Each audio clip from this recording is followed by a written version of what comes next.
A principios del siglo XX, en una de las costas de Inglaterra, un transatlántico iba a zarpar y llegaron muchas familias para subir al transatlántico. Vamos a hablar solamente de dos. Una de ellas, una familia acaudalada, tenía mucho dinero, el cual había pagado había pagado este viaje e iban con mucha perspectiva de lo que iban a vivir. Otra familia era un médico que había sido llamado desde América para poder prestar sus servicios precisamente allí en América, y los dos juntos con su familia suben a este transatlántico. Pasados los días ya en plena océano, hermanos, uno de los atractivos que tenía este transatlántico, hermanos, es que iba a haber un banquete para aquellos que pudieran pagarlo a manera de fiesta en la cubierta. Era una cena. Cuando se dio la hora de la cena, hermanos, todas las personas que pudieron pagar el banquete, y entre esos este hombre acaudalado y este médico, suben a la cubierta y comienzan a disfrutar del banquete, de la orquesta. Solo que el doctor, este médico, tenía 3 hijos. Y como podían subir con toda su familia, entre esos sus hijos, uno de los hijos del doctor empezó a jugar, y era de esos típicos niños latositos ahí en la cubierta, de un lado para otro. Y de repente, jugando cerca de la mesa donde se encontraba el hombre acaudalado, el niño se tropieza y tira la mesa del acaudalado, le tira la comida, el champán, y le derrama parte de eso a la investidura del hombre acaudalado. Este hombre furioso se para y empieza a reclamar de que quién era ese niño insolente que le había tirado la cena. Entonces el doctor se para y dice: le ofrezco una disculpa, le pido perdón por esto que está sucediendo. Y el hombre le dijo: no, gente como usted no tendría que estar en este transatlántico, menos conviviendo con gente como nosotros. Yo le pido perdón por mi hijo, fue una torpeza. Y el hombre seguía diciendo: no. Ahora lo que usted va a hacer es, de los meseros, va a tomar un trapo y me va a limpiar la ropa y mis zapatos. Ahora, ¿qué creen que sucedió? El doctor tuvo que limpiarle la ropa y los zapatos. Eso quedó ahí, en apariencia. Transcurrían los días, hermanos, y ahí, hermanos, navegando. Cada que el hombre se encontraba al doctor, lo humillaba y le seguía diciendo que por culpa suya se había arruinado su noche y que gente como él no tenía derecho de estar viajando en ese transatlántico. Resulta que entre unas de las comidas que digirió este hombre, algo venía mal. Y este hombre acaudalado, hermanos, se enferma. Y se enferma tan fuerte, hermanos, que cayó en cama. Parecía que iba a morir. El hombre empezó a vomitar con mareos, con temperatura, perdió la fuerza. Otra vez lo tuvieron que encamar, hermanos. Y empezaron entonces a gritar que si había un médico en el navío. Este hombre levanta la mano y dice: yo soy médico. Pero este hombre no sabía que el hombre acaudalado se había enfermado casi de muerte. Cuando llega al camarote del hombre acaudalado, hermanos, se da cuenta que fue el hombre que lo humilló. Y por algunos segundos el doctor dijo: esta es la mía. Pero el doctor era creyente. Y él recordó que había un Dios que le había lavado y perdonado todos sus pecados. Y que cuando él confesó sus pecados, Dios le había perdonado y le había restaurado. Entonces el doctor se acercó al hombre, y el hombre, cuando le reconoció, le dice: ¿eres tú? ¿Serás tú el que me va a curar? Y él le dijo: permítame hacer mi trabajo. Hermanos, le dio un tratamiento y al cabo de 2 días el hombre recuperó la salud. La historia termina, amados hermanos, que antes de llegar, hermanos, a América, en el puerto, el hombre acaudalado fue y le pidió perdón a este hombre que había humillado y que le había salvado la vida. Entre las palabras que el acaudalado tenía cuando veía al doctor antes de que él se enfermara, es que al doctor y a su familia los veía como unos desventurados. Y él se veía como bienaventurado porque nadie tenía la vida gozando como él la estaba gozando. La pregunta para ustedes: En esta bella historia, hermanos, ¿quién era él? ¿Quién era, hermanos, el bienaventurado y quién era el desventurado? El doctor era el bienaventurado y el rico era el desventurado. Hermanos, el salmo que vamos a estudiar hoy es el Salmo 32 y habla más o menos de eso. De cómo nosotros, hermanos, nos volvemos hombres y mujeres bienaventurados cuando hemos encontrado efectivamente el perdón tras la confesión de nuestros pecados. Así que voy a pedirles, vayan conmigo al Salmo 32.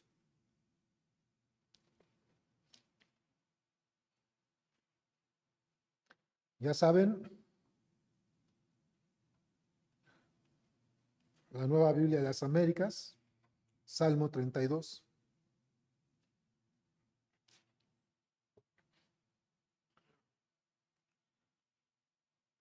Puestos de pie, los que puedan ponerse de pie, si no te puedes poner de pie, no pasa nada. Si traes la Nueva Biblia de las Américas, léelo con nosotros. Yo leo el versículo 1, ustedes el 2, y así hasta llegar al versículo 11. ¿Ya lo tenemos? Dice así la Escritura, desde que tienen los títulos.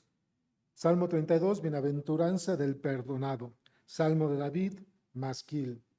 Cuán bienaventurado es aquel cuya transgresión es perdonada, cuyo pecado es cubierto.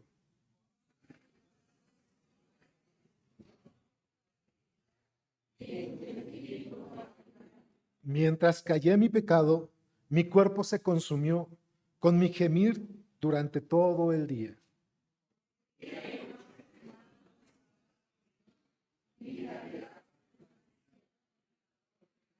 Selah. Te manifesté mi pecado y no encubrí mi iniquidad. Dije, confesaré mis transgresiones al Señor y tú perdonaste la culpa de mi pecado. Selah.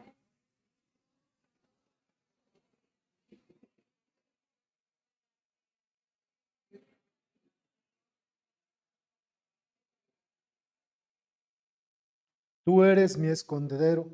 De la angustia me perseveras, me preservas. Con cánticos de liberación me rodeas. Selah.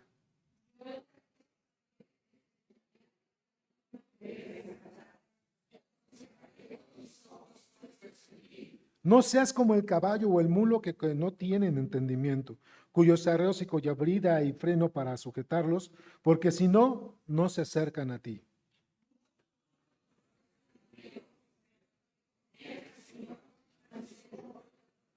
Juntos, alégrense en el Señor y regocíjense justos. Den voces de júbilo todos ustedes, los rectos de corazón. Amén. Pueden sentarse. En este salmo, hermanos, naturalmente, ¿de quién? Encontramos la dicha de la confesión y el perdón. Vivir en amistad o en comunión o reconciliado con Dios tiene un aspecto espiritual muy importante en la vida del creyente y es la confesión de sus pecados. Recuerdan que hace 8 días vimos en el Salmo 51 que el propio David decía, en pecado me concibió mi madre. Y nosotros vemos también en Romanos capítulo 3 que todo ser humano es pecador. No hay un justo, dice el texto. No hay un justo ni a un uno. No hay quien busque a Dios. No hay quien busque lo bueno. Así que todos somos pecadores por naturaleza. Y aunque nosotros, por la gracia y misericordia de Dios, hemos alcanzado salvación y vida eterna mediante la fe en Cristo, porque dice la Escritura, por gracia sois salvos, por medio de la fe. Aunque hemos encontrado salvación y vida eterna mediante la fe, no se ha eliminado el factor humano que es el pecado. Y constantemente seguimos pecando contra Dios, contra nosotros mismos y contra nuestro prójimo.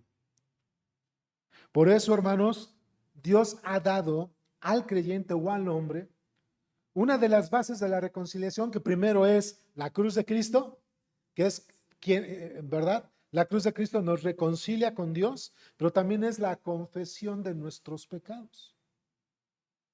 Así que, hermanos, una grave equivocación que cometemos los cristianos, los que sabemos que somos salvos por fe, es pensar que al ser salvos, nosotros ya no tenemos tanta tendencia de pecar Y pocas veces confesamos nuestros pecados a Dios, tal y como nosotros los hacemos. En una encuesta, hermanos, que se hacía a un grupo de iglesias y cristianos, se hacía una pregunta sencilla. ¿Hace cuánto confesaste tus pecados efectivamente a Dios con arrepentimiento y dolor?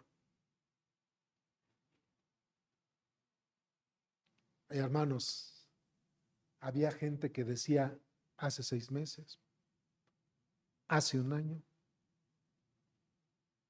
Y venía una segunda pregunta, ¿y por qué no le habías confesado tus pecados a Dios? Porque yo pensé que el ser salvo me eximía de esto. No solamente es una mala comprensión del Evangelio, es una mala doctrina. Y eso nos distorsiona o nos aleja de la comunión con Dios. Hermanos, efectivamente muchos de nosotros, amados míos, tiene o pasaría tiempo, a veces 2, 3 días. Si algunos dicen, bueno, pues a lo mejor fue antier o la semana pasada que me confesé al Señor. Pero aunque haya sido ayer, hermano, hermana, si diario no nos confesamos, vamos alejándonos de la comunión con Dios. Y nuestro corazón se endurece porque estamos volviéndonos hábiles para el pecado. Por eso, hermanos, para que nosotros podamos vivir en una vida reconciliada con Dios, se necesita el perdón, pero para recibir el perdón divino, hermanos, necesitamos la confesión y el arrepentimiento de nuestros pecados. Así que, hermanos, vemos nosotros, ahora sí vemos aquí en el texto, cuando dice desde el versículo 1 y 2, cuán bienaventurado es aquel cuya transgresión es perdonada, cuyo pecado es cubierto. Cuán bienaventurado es el hombre, o diríamos la mujer, a quien el Señor no culpa de iniquidad, en cuyo espíritu no hay engaño. Hermanos, esta última parte del versículo 2 es importante y podría ser un espejo de nuestra personalidad. Muchos nos estamos engañando creyendo que estamos caminando de manera justa delante de Dios, pero la escasez de la confesión de nuestros pecados nos separa cada vez más de Él. Cuando nosotros confesamos al Señor nuestros pecados abierta y transparentemente, hermanos, dice el texto que Dios nos perdona, lo cubre y borra la culpa. 3 puntos: lo perdona, lo cubre y borra la culpa. Cuando hablamos de lo perdona, estamos hablando de que Dios no va a ejercer la condena o el castigo que esa violación de su ley exige. A eso se refiere cuando nos perdona. Voy a pedir a uno de ustedes que busque, por favor, primera epístola de Juan, capítulo 1, versículo 9.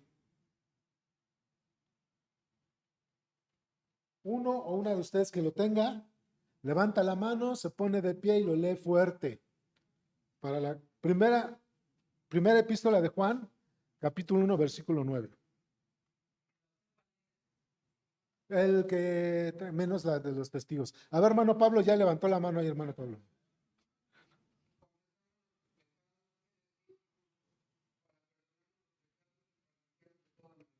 Gracias, Pablo. Hermanos,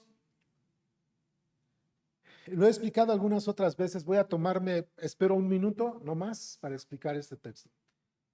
En esa carta de Juan, cuando menos esa partícula, desde el versículo 8 del capítulo 1 de Primera de Juan hasta el versículo 2 del capítulo 2 de Primera de Juan, el lenguaje es un lenguaje jurídico, judicial.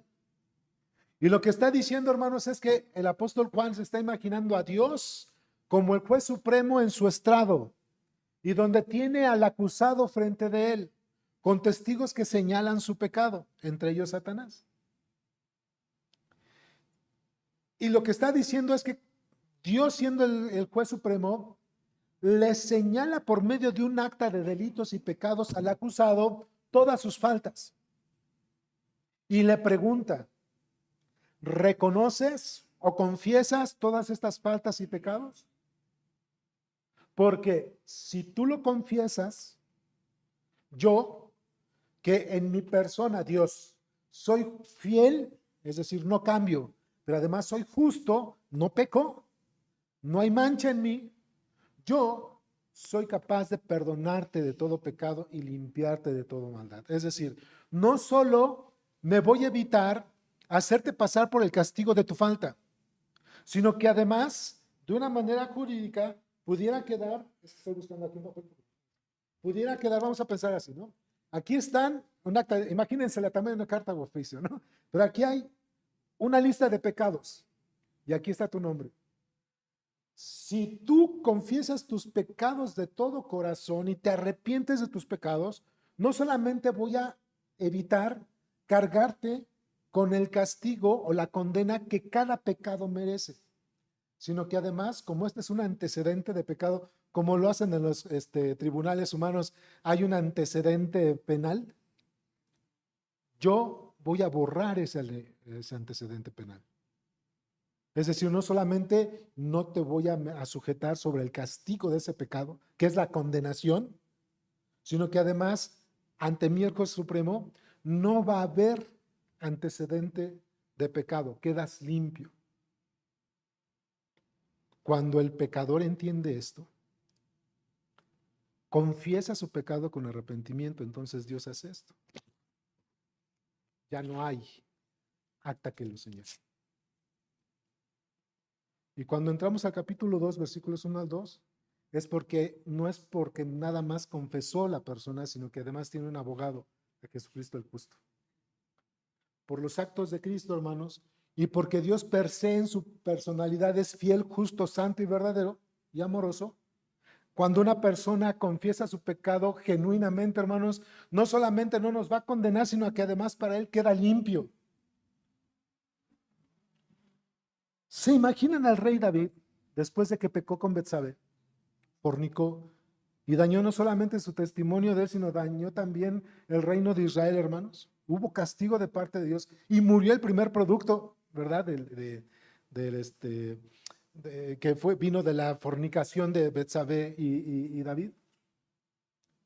Cuando él comprende que su pecado es confesado y Dios ya no solamente, aunque fíjense, una cosa es condenar y otra cosa son consecuencias. David tuvo que cruzar con las consecuencias de su pecado, murió el producto de la relación, el primer bebé.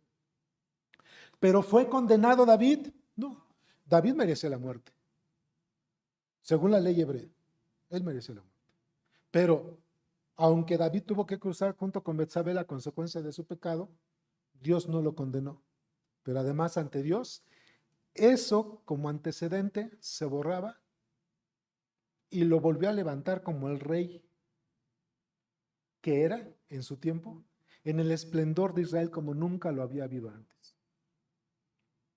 Le restauró. Porque David derramó su corazón. Vemos aquí una fórmula en primer punto, hermanos. Confesión más arrepentimiento es igual a perdón. Así de sencillo. Bienaventurado el varón entonces, cuya transgresión es ¿qué? Perdonada. Punto número 1. Es cubierta, pero además dice que no hay culpa. Es la imagen que les acabo de hacer con primera de Juan 1:9. No solamente es perdonado, cubierto, hermanos, es que ya se apacigua la ira de Dios. Pero además ya no hay sentencia. Ya no hay culpa. Así que el perdón es la experiencia bienaventurada de un acto misericordioso de Dios. Dios nos perdona por su misericordia, hermanos.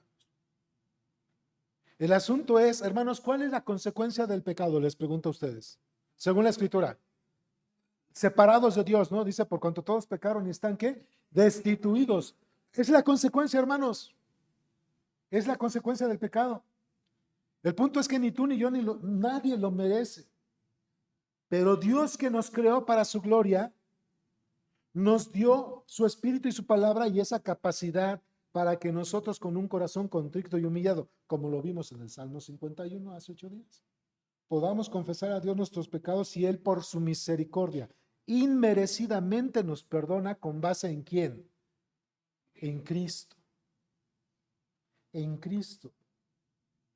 Así que, hermanos, un corazón efectivamente arrepentido experimenta justicia y sanidad divina. Fíjense, dice el versículo 2, cuán bienaventurado es el hombre a quien el Señor no culpa de iniquidad y en cuyo espíritu no hay engaño. Experimenta justicia. Ahora, punto importante, no experimenta la justicia humana, ni la propia. Son dos cosas similares. Y muchos de nosotros cuando le pedimos perdón a Dios queremos experimentar nuestra justicia o que los demás actúen en justicia hacia nosotros. Hermanos, ¿cuándo el ser humano va a actuar de justicia a justicia el uno con el otro? Somos pecadores. Tenemos la tendencia, decía Pablo, estamos vendidos al pecado. Así que cuando yo confieso mi pecado y pido perdón, hermanos, debo tener por suficiente su misericordia.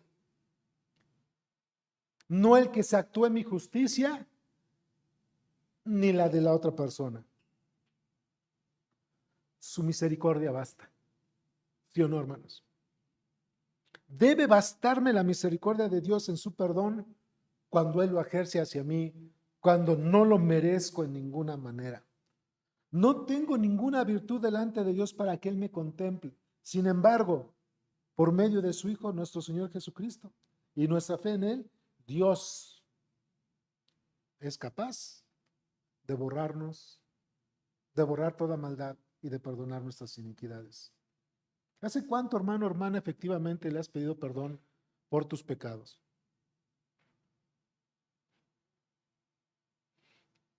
Hay una frase ahí por como a manera de broma, un chasquillo ahí, hermanos, de un hombre, donde un hombre llegaba y le decía a su esposa, perdón por lo que no hice. Perdón por lo que tú hiciste, amor. No, hermanos, el acto con Dios no es así. El acto con Dios es perdón por lo que hice, por mis actos, por mis emociones, por mis sentimientos. Porque aún nuestros sentimientos, hermanos, dañan a Dios, ¿no, hermanos? ¿O qué podríamos decir de la envidia, del resentimiento, del odio? ¿No? Igual todavía ni llegamos a la acción, hermanos, y eso daña la santidad de Dios.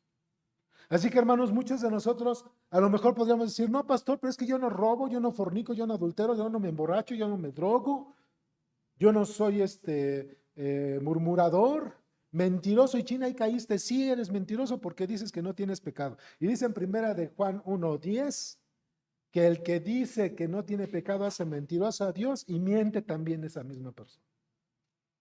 Entonces todos, efectivamente todos, amados hermanos y hermanas, todos pecamos. Y la base con la cual podemos encontrar nosotros esa bienaventuranza de la restauración es el arrepentimiento y la confesión de nuestros pecados. Para el segundo punto, hermanos, te vuelvo a preguntar, hermano, hermana, ¿cuándo fue la última vez que confesaste efectivamente tus pecados? Que te doliste de tus pecados al violar la santidad de Dios y la comunión con Él. ¿Cuándo fue?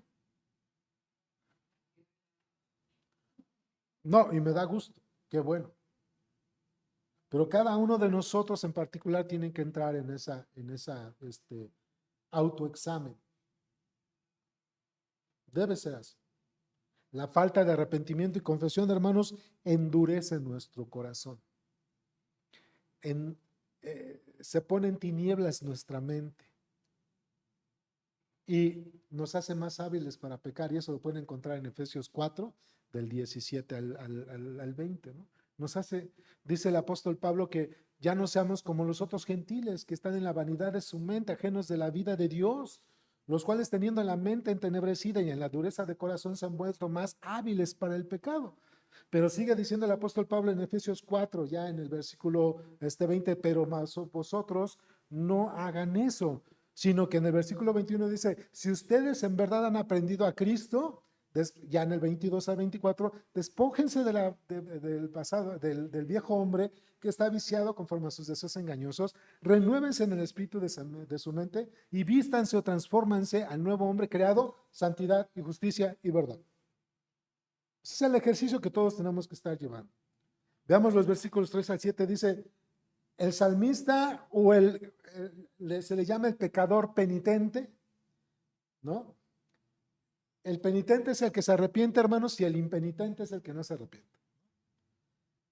Y dice el pecador penitente: mientras callé mi pecado, mi cuerpo se consumió con mi gemir durante todo el día. Hermanos, padeces de depresión, sufres ansiedad, no tienes paz en tu corazón, casi no duermes, te falta confesión de pecado. Y algunos van a decir: no, pues no, pastor, pero es que yo no duermo pero no porque yo robe o otra vez mienta o traicione a alguien o fornique o adultere o tome o me drogue. Pero ¿qué tal cuando tienes tu confianza en otras cosas o en otra persona? Por eso no duermes, porque tu corazón está esperanzado de esas cosas o de esas personas, ya que las circunstancias cambien y no en el Señor. Estamos viendo ídolos del corazón. Y vemos que cuando hay la confianza, la dependencia y la estabilidad, tanto emocional, física, económica, depende de una cosa y de una persona, hermanos, estamos traicionando a Dios y eso es pecado. No, hermanos, porque Él es el que merece toda esa confianza. Entonces, igual y no busques saber: no, yo no robo, yo no. No, no, hermano, desde que tu confianza no es plena en el Señor y si en otras cosas y otra persona, tú y yo hemos pecado, hay que confesarlo. Así que, hermanos, el sufrimiento y la culpa llevan a la confesión. Duélete de tu pecado. Arrepentirse, hermanos, en el griego es metanoia, es cambio de corazón, cambio de mente o cambio de rumbo. Cambia el rumbo. Dirige tu corazón a aquel que merece toda la alabanza, la gloria y la exaltación, pero también toda la dependencia y la confianza de parte nuestra. Y sí van conmigo. Dirige tu confianza al Señor. El sufrimiento, hermanos, cuando Dios lo permite en nosotros, el sufrimiento es una herramienta poderosa en las manos de Dios para trabajar en aquel que efectivamente le teme a Dios, no a los problemas. Así que a veces Dios permite que tú y yo suframos de determinada forma y experimentemos ciertas situaciones en la vida tristes o dolorosas con el propósito de que Él está trabajando en tu corazón para transformarlo. Les voy a poner dos ejemplos, uno en el Nuevo y otro en el Antiguo Testamento. Vayan conmigo, por favor, a la primera epístola de Pedro. Primera epístola de Pedro, capítulo 1, versículos 6 al 7. Como estas no son carreras, hermanos, si alguien ya leyó, permite que lea a otra persona, por favor. ¿Sí? Levanta la mano, primera de Pedro 1, versículos 6 al 7. Por favor, Monse. Entonces, observen lo que dice el texto.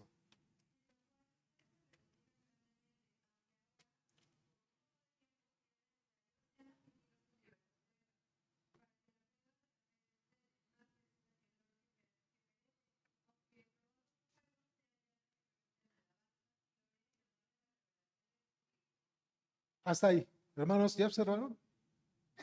¿Por qué Dios permite mi dolor? ¿Por qué Dios permite el sufrimiento? No que Él lo inflinja. Lo inflige el pecado y este mundo caído. ¿Pero por qué lo permite? Porque Él quiere perfeccionar nuestra fe. Porque Él quiere transformarnos a su imagen.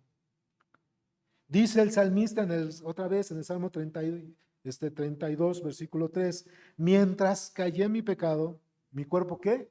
Se consumió con mi gemir durante todo el día, porque de día y de noche tu mano pesaba sobre mí, mi vitalidad se desvanecía con el calor del verano. Eso en el Nuevo Testamento y para la iglesia de Cristo, hermanos, en el versículo 4, es lo que nosotros conocemos como que el Espíritu Santo redarguye. No me deja en paz, no hay tranquilidad, experimento dolor. Ahora, ese ministerio del Espíritu Santo de redarguir, hermanos, donde no hay paz, donde no hay tranquilidad y experimento dolor, no se confunda con la depresión, la ansiedad, ¿sí? No se confunda con eso, ni con depresión, ni con ansiedad, hermanos, y con desesperanza. Eso es depresión. No se confunda. Pero si mi pecado el Espíritu Santo empieza a producir en mí dolor.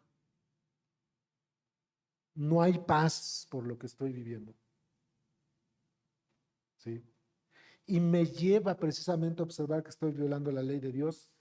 El dolor, el sufrimiento o la culpa, como vimos aquí, son instrumentos en las manos de Dios para llevarnos a la confesión y al arrepentimiento de nuestros pecados. Por eso decimos que el pecado y la culpa consumen el espíritu del hombre.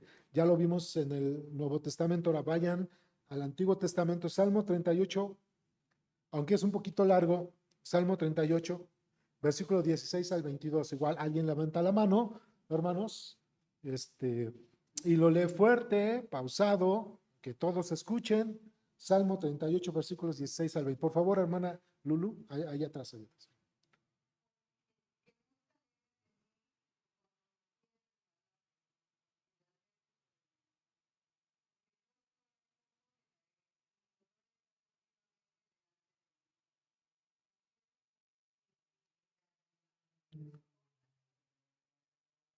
Sí, al 22.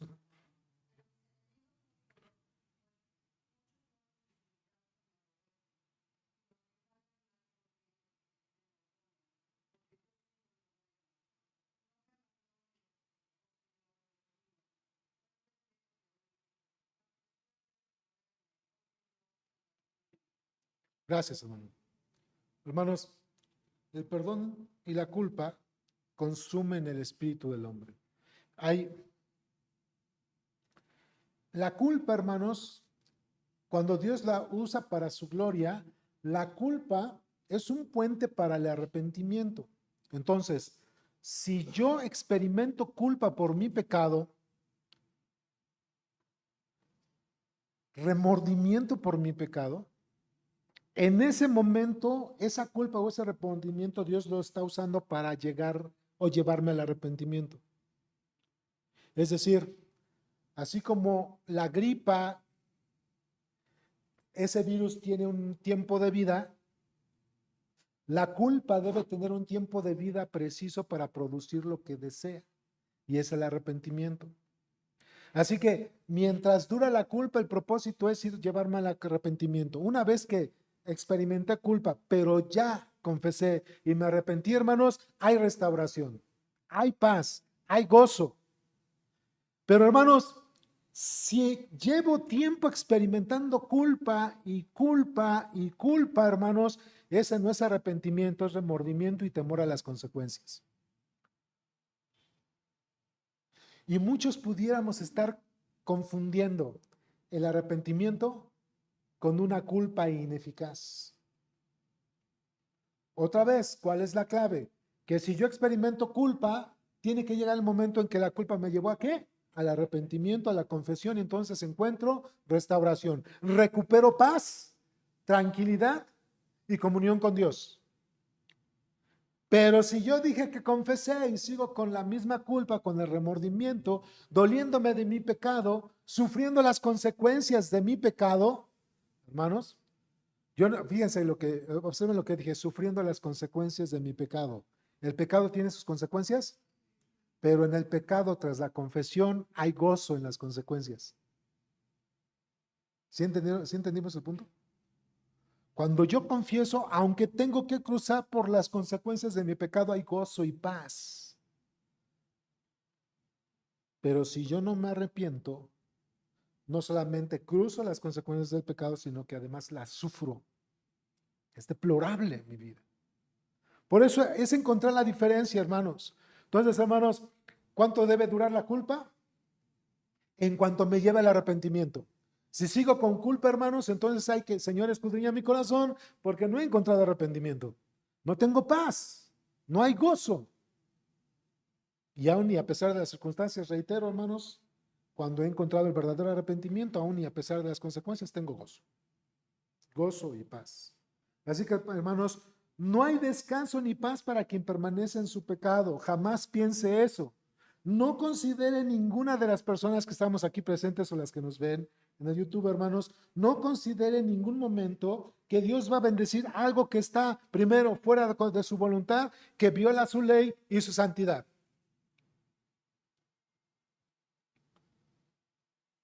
A veces, hermanos, vemos las circunstancias, vemos las cosas, y sabiendo que son salvos, hermanos, nos aventamos como gordo en tobogán a pecar. Al fin Dios me perdona. No, amados hermanos, no es así. Porque Dios no va a bendecir aquello que va otra vez en contra de su voluntad, que viole su ley y su santidad. Ahí recordamos también primera de Pedro capítulo 1, por ahí de los versículos 16 en adelante, que dice escrito está, sed santos porque yo soy. ¿Sí? Así que hermanos, no habrá descanso ni paz para quien permanece en pecado. Y tampoco piense ninguno de nosotros que cuando estamos fuera de la voluntad de Dios, violando su ley y su santidad, Dios debe bendecir lo que estamos haciendo. No puede ser así. Porque Dios no puede negarse a sí mismo. ¿Sí van conmigo? E incluso cuando Dios nos perdona con base a su carácter y a lo que Cristo hizo en la cruz, no con base a lo que nosotros somos, hacemos o dejamos de hacer. Sí hemos visto esa parte. De hecho, cuando nosotros estamos pecando y la culpa nos está ayudando con efectividad a encontrar el arrepentimiento y la confesión, debemos nosotros, hermanos, confesar con sinceridad. Dice el versículo 5 del Salmo 32, te manifesté mi pecado. Primero, hermanos, lo había callado, ¿no? Y luego dice, te manifesté mi pecado y no encubrí mi iniquidad. Hermanos, en las cláusulas en hebreo, como que David estaba diciendo, me desnudé delante de ti y quedé descubierto. Es decir, que la ropa que portaba David era pecado y se tuvo que despojar de ella para poder encontrar arrepentimiento, y fue que Dios miró el corazón, ¿sí? En el hebreo se piensa de esa manera, me despojé de todo eso. Es más, ¿han leído ustedes, hablando de los hebreos, han leído ustedes Hebreos capítulo 12, versículo 1 y 2, cuando dice que nosotros debemos correr, despojándonos de todo peso que nos asedia, y ese peso ¿qué es? El pecado. Y pongan los ojos en Jesús, que es el autor y consumador de nuestra fe. Lo hilamos con esto, hermanos, y era el concepto hebreo. David decía, mi ropa es pecaminosa, me he ensuciado de tal manera que soy corrupto, me desnudo delante de ti, entonces limpiarás mi corazón. Y era despojarse del pecado, hermanos. Por eso, cuando nosotros, la culpa nos ha llevado efectivamente al arrepentimiento, hermanos, y en la confesión debemos confesar con sinceridad cómo y de qué manera es que tú pecaste. Y otra vez, hermanos, no caer como, ay, Señor, si tú lo sabes, estás en todos lados, por favor, Dios.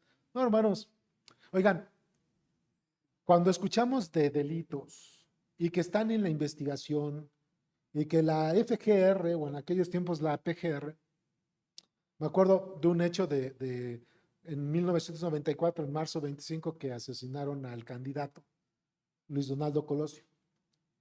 Y vemos que Mario Aburto, sí, digo, a lo mejor unos jóvenes ni estaban, ¿no? Pero bueno, les platico cosas de la historia, ¿no? Y agarran a Aburto, hermanos, y tras meses, algo que hizo la Procuraduría en aquel tiempo, o el procurador, era reconstruir los hechos para encontrar y, dice, deslindar culpabilidades. Era necesario para que el juez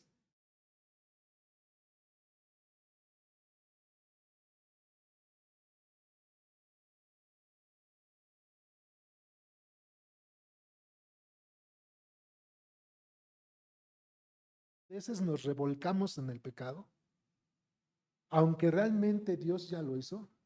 Él lo que requiere de nuestro corazón es que digamos, fue así, así y así. Porque de esa manera Dios va a decir, ya entendió cuánta maldad ejerció su pecado y ya se dio cuenta de dónde falló a mi ley santa. ¿Sí me explicó? Así que hermanos, cuando nosotros efectivamente queremos buscar a Dios, debemos hallar pronto, hermanos, el arrepentimiento y confesar con sinceridad, hermano, con lujo de detalle ante Dios, fue así. Fue así. Otra vez dice del 5 al 7, te manifesté mi pecado y no encubrí mi iniquidad. Dije, confesaré mis transgresiones al Señor. ¿A quién? Al Señor. Hermanos, ¿quién es el quién es el primero ofendido con mi pecado? Dios. Dice, y tú perdonaste la culpa de mi pecado. ¿Ya se dieron cuenta? O sea, la culpa me llevó al arrepentimiento, lo confesé al Señor, no escondí nada y Dios cubrió mi culpa. ¡Pum! La borró. Es decir, este hombre ya no tendría remordimiento, sino arrepentimiento. Versículo 6. Por eso, que todo santo ahora tiene el tiempo en que pueda ser hallado. Cuando habla de todo santo, hermanos, ¿a quién se está refiriendo? A su pueblo, a los santos redimidos, no por carácter, sino porque Él nos apartó para Él. Todo aquel que confiese a Jehová tiene que buscarlo en todo tiempo y en momento oportuno para encontrar el perdón tras el arrepentimiento. Dice, ciertamente en la inundación de muchas aguas no llegarán hasta Él. Es decir, está diciendo que la inundación de muchas aguas no llegarán hasta Él, pero ¿habrá aguas? Sí. ¿Te van a afectar? No, está diciéndote otra vez, la consecuencia de tu pecado no te va a ahogar, aunque sí la vas a experimentar, pero no va a acabar contigo. Porque ya te limpié. Tú estás bien conmigo, diría el Señor. Por eso el salmista, cuando encuentra esa gran verdad, dice, tú eres mi escondedero. Hermanos, cuando hemos pecado severa y excesivamente, hermanos, de verdad no sé si me ha pasado nada más a mí, pero de esas de que no quieres ni que te vea el pastor, no quieres ni ir a la iglesia. Tu esposa te dice, ¿estás enojado? No, pues avísale a tu cara, cosas así, ¿no? Te estás escondiendo de la gente y del pecado. No, de verdad, hermanos. Sales y hasta parece que te están persiguiendo porque la culpa del pecado te está agobiando. Y te quieres esconder. No, cuando dice tú eres mi escondedero, de la angustia me preservarás, con cánticos de liberación me rodearás. Vean el cambio del tono. Es que cuando dice tú eres mi escondedero es ¿a dónde miré de tu presencia? Pero si tú estás ahí, tú eres mi refugio. Cuando el pecador no se arrepiente, hermanos, nos refugiamos en el orgullo, en el resentimiento, andamos a la defensiva. Esos son nuestros refugios. Huimos. Pero cuando yo he encontrado el arrepentimiento, me gozo en el Señor, puedo ver a las personas de frente aún y a pesar de mi pecado. Y puedo restablecer mi comunión con Dios y con los demás. Porque mi refugio fue el Señor, no mi pecado. La angustia, hermanos, disminuye o acaba porque sé que el Señor ha restaurado su relación conmigo. Y puedo empezar a glorificar a Dios, porque dice con cánticos, ¿no? Puedo empezar a glorificar a Dios. Hermanos, igual no les ha pasado, espero que no sea yo el único pecador en este lugar, pero hermanos, ¿no les ha pasado que cuando hemos pecado o estamos escondiendo un pecado y tenemos problemas con alguien y no estamos en comunión, no se han dado cuenta, hermanos, que no puedes ni orar? Oras y percibes el enojo, el resentimiento. ¿No les ha pasado, hermanos? A mí sí. Vamos a alabar al Señor y tú estás, ay Señor, es que estos me hicieron, es que esto sucede. No te puedes gozar del Señor.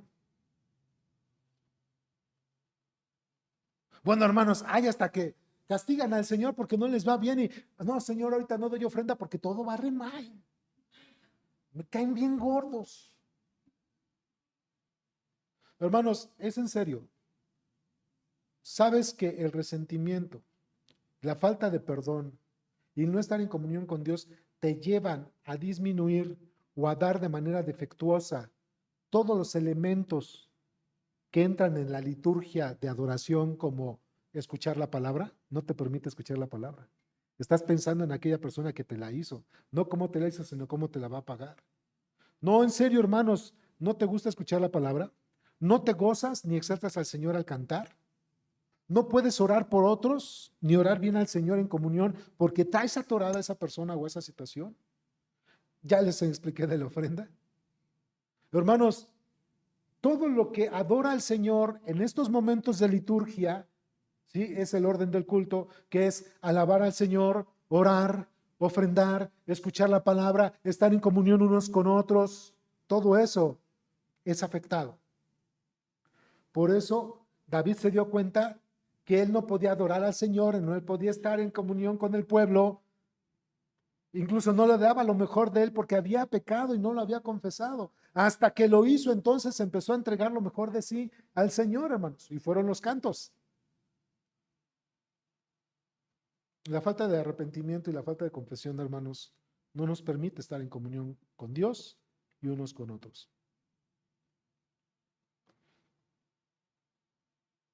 Debemos cuidar de no caer, hermanos, en la dureza de corazón. Porque algunos pensamos que nadie es apto para confrontar nuestro pecado. Muchos todavía tenemos el pensamiento de decir que todos están mal. Mi esposa está mal, mis hijos están mal, mi esposo está mal, mi mamá está mal, mi hermano está mal, ¿no? El pastor está mal, los hermanos están... Pero no miramos nuestro pecado. Esa persona no solamente no está en comunión con Dios ni con su pueblo, hermanos, sino que esa persona lo único que está resguardando es su pecado. Por eso dice el texto, mientras guardé mi pecado. Y nada más pregúntenle a esa persona si Dios le está bendiciendo. Y si alguien se atreve a decir, sí, a pesar de esto Dios me bendice, ese no es el Señor. Hay algún Satanás por ahí que te está engañando. Pero no es Dios. Porque Dios no va a bendecir otra vez algo que esté en contra de su voluntad. No te engañes, no te confundas. Así que, hermanos, cuando nosotros hemos pecado, confesar con sinceridad, no resguardarnos la culpa, sino permitir que ejerce el arrepentimiento genuino y confiar en la justicia y preservación divina es lo mejor que podemos hacer cuando nosotros hemos pecado y tenemos que ir a confesar.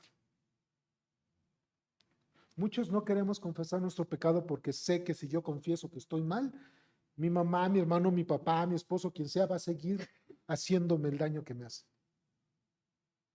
Pero es que tú no confiesas para que los demás cambien hacia ti. Tú confiesas porque has violado la ley de Dios. Y con el primero que te encuentras mal es con Dios. Así que cada que confieses, hermano, no confieses tu pecado a Dios o a los demás esperando un cambio y un mejor trato. Confiésalo porque el pecado te ha dañado. No para que tú, no se trata de dar para recibir. Es más, Hechos 20:35 dice que es más bienaventurado dar que recibir. Así que cuando nosotros hemos buscado efectivamente en Dios, hermanos, confiar en su justicia y preservar en su amor es lo mejor que podemos hacer nosotros, porque la confesión trae perdón y restauración. Veamos ya los versículos 8 al 11, dice el texto del Salmo 32. Yo te haré saber y te enseñaré el camino en que debes andar. Te aconsejaré con mis ojos puestos en ti. Y luego dice, no seas como el caballo o el mulo que no tienen entendimiento, cuyos arreos incluye brida y freno para sujetarlos, porque si no, no se acercan a ti. De los versículos, hermanos, 1 al 7, David o el salmista hablan en tercera persona de sí mismo. ¿Sí? El salmista está hablando en tercera persona de sí mismo. Aunque está hablando de sí mismo, dice, bienaventurado este hombre que pasó así. Y luego, de repente en el versículo 7 dice, cuando te confesé, ya pasa a primera persona, ¿no? Pero luego mete a Dios como primera persona. Y dice, cuando le está diciendo, no seas como el caballo o el mulo, te aconsejaré. Lo que está diciendo aquí el texto, hermanos, es que Dios le está diciendo al pecador penitente que al efectuar efectivamente, hermanos, ese arrepentimiento, Dios le va a guiar por las sendas que le van a ayudar a reparar. Dios le va a dar el consejo correcto para que restaure, pero además le va a dar un carácter de obediencia, porque dice, no seas, ¿por qué de repente en el canto dice, no seas como el mulo? Hermanos, ¿han visto ustedes, no sé si les ha tocado como vivirlo o verlo en la tele, una serie como sea, que de repente están tratando de domar a un caballo que es salvaje? Le tienen miedo porque si te da una patada te anda matando. ¿Quién se quiere acercar a ese caballo, hermanos? Incluso te dicen, no, ni te acerques, capaz que te dé una patada y te mata. Porque ese caballo es un ¿qué? Indomable, es un ¿qué? Es un rebelde. Hace muchos, muchos años, cuando yo recién conocí al Señor, como pues era una fichita, un hermano, les he platicado varias veces esto, que algunos de ustedes, no sé si en la enseñanza, pero un hermano me decía, Pepe, pareces caballo desbocado. Es que era yo bien rebelde, hermanos, no me sabía sujetar. O sea, yo tenía un problema bien severo con las autoridades como algunos. Y yo no me sabía sujetar. Hermanos, yo era mi propia autoridad. Yo le decía sí a Dios. Pero para mí, el pastor, los misioneros, la iglesia, yo soy mi propia autoridad. Incluso el pastor, la iglesia, los misioneros y Dios van a hacer las cosas como yo les digo. Yo era así, hermanos. No respetaba autoridad y no me sabía sujetar. Y viene este hermano, por como este hermano, hermanos, era de rancho. No, de verdad, hermanos. Entonces me ve y me decía, oye, Pepe, ¿de verdad tú pareces caballo desbocado? Ya bájale. Hasta que Dios me humilló. El punto del salmista es eso, hermanos. Es que una persona la cual no se ha arrepentido es tan rebelde, es tan insensata, provoca tantas cosas en su pecado que es no mejor estar a su lado. Es lo que está diciendo el salmista. La rebeldía, la desobediencia, hermanos, y el pecado abierto, hermanos, es, júntate con una persona así. ¿Qué dicen los proverbios, hermanos, sobre aquellas personas, sobre el insensato? ¿Cuál va a ser el fin del insensato? ¿Y qué dicen los proverbios cuando júntate con el insensato y serás igual que él? Es lo que está diciendo el texto, hermano. Pues más Dios diciendo como que sigue en tu rebeldía, sigue en tu pecado y no va a haber comunión. Así que bajo este punto, hermanos, vemos que la confesión trae perdón y restauración. La paz y la restauración, hermanos, se experimentan al seguir a Dios en obediencia. Se requiere obediencia de parte del creyente, hermanos. Salmo 51. Ahorita se los leo rápido aquí en esta parte de la Reina Valera. Salmo 51, del 1 al 4 dice, ten piedad de mí, oh Dios, conforme a tu misericordia, conforme a la multitud de tus piedades, dice, borra mis rebeliones. Llamé más y más de mi maldad, lávame, más y más de mi maldad y límpiame de mi pecado, porque yo reconozco mis rebeliones y mi pecado está siempre delante de mí. Contra ti solo he pecado y he hecho lo malo delante de tus ojos para que seas reconocido justo en tu palabra y tenido puro en tu juicio. Entonces, hermanos, la paz y la restauración se experimentan al seguir con obediencia al Señor. La obediencia, la desobediencia, la necedad y la insensatez acarrean soledad y juicio. O sea, mientras más duros nos volvemos en el pecado, hermanos, más solos nos vamos quedando. Esa es una realidad. La gente no quiere estar con nosotros o que estemos con ellos. Porque si tú te vienes para acá o estás con nosotros, tu pecado y tu vida desordenada nos va a afectar a todos, mejor de lejitos. ¿Sí van conmigo? Eso pasa cuando estamos pecando y con Dios. Dios hace una barrera. Así que, hermanos, podemos observar que hay una diferencia. La suerte del insensato no es igual que la suerte del que es justificado. En el versículo 10 dice así, muchos son los dolores del impío, pero al que confía en el Señor, la misericordia, ¿qué? Hermanos, ahora que estamos hablando con ambientes mundialistas, ¿de qué lado de la cancha quieres estar? ¿Quieres seguir sufriendo, batallando, deprimiéndote y amargándote por tu pecado porque no lo quieres confesar? ¿O quieres estar en comunión, en gracia y paz con Dios y con los santos de la iglesia? ¿De qué lado quieres estar? Como se dice por ahí, el balón está del lado de tu cancha. solamente es que confieses y te arrepientas de tu pecado. Fíjense, va a haber vergüenza y condena para el insensato, para el que no quiere confesar su pecado ni lo reconoce. Pero para aquella persona que ha confesado su pecado hay redención y paz, porque efectivamente se ha arrepentido. Redención y paz. En estos últimos tiempos, hermanos, la gente de este mundo, incluyendo muchos de nosotros, no tenemos paz ni gozo en nuestro corazón. Hermanos, cualquier motivo es suficiente para entrar en conflicto con las personas. Maximizamos las diferencias con los demás. No te metas conmigo porque entonces ya te encontraste con el problema más grande de tu vida. Intolerancia total, hermanos, ¿sí o no? O sea, nos hemos vuelto bien intolerantes unos con otros. Lo peor es que a veces sucede en la iglesia. Bien intolerantes, pero el problema no son los demás, somos nosotros. Si yo no alcanzo a reconocer mi pecado, los demás van a oler mal para mí. Así que, hermanos, cuando nosotros no nos arrepentimos, va a haber un trato de Dios para con nosotros. Dios castiga o disciplina al que ama por falta de arrepentimiento y confesión. Pero cuando nosotros estamos encontrándonos efectivamente con el Señor, hermanos, va a haber gozo y paz, porque el arrepentimiento me ha llevado a que Dios restaure su relación plenamente conmigo. Hermanos, quien se percibe limpio y justificado, glorifica a Dios con todo su ser. Hermanos, ya no le va a estorbar.